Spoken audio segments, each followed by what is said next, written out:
La première nuit, elle attendit. Elle attendit longtemps. Qu'attendait-elle? Ce qu'attendent les mariés. Elle avait attendu longtemps, couchée et les mains jointes.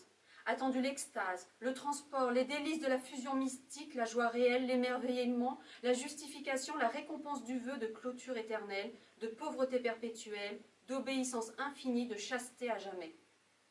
À rester ainsi immobile des heures, elle n'avait recueilli finalement que des picotements aux jambes. Mais aucune lumière, aucun élancement. Rien. Elle avait été déçue, vous pensez. Une première nuit de noces, rien. Il faut tout gommer.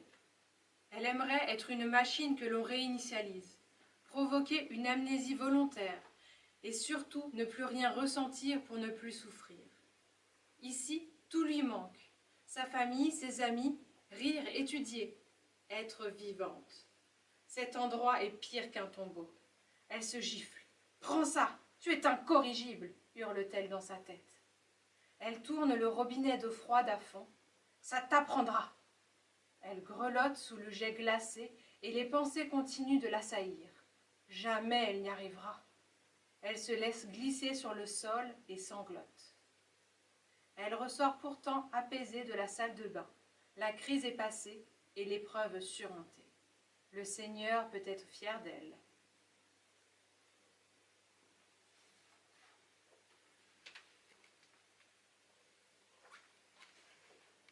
Après, bien sûr, elle s'en veut.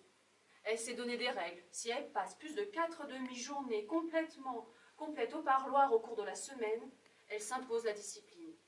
Elle a maintenant le dos lacéré. On entend chaque vendredi soir de longs gémissements provenant de sa chambre. Elle se fait mal. Elle insiste.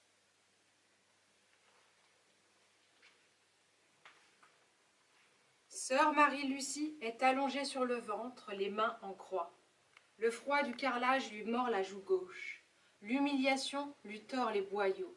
Les sœurs entrent les unes après les autres et l'enjambent. Elle entend le bruissement des robes et retient les larmes. Leur pas l'évite à peine. Elle sait que si elle ferme les yeux, la sanction sera plus terrible encore. Mais quelle pire sanction la mère supérieure peut-elle imaginer?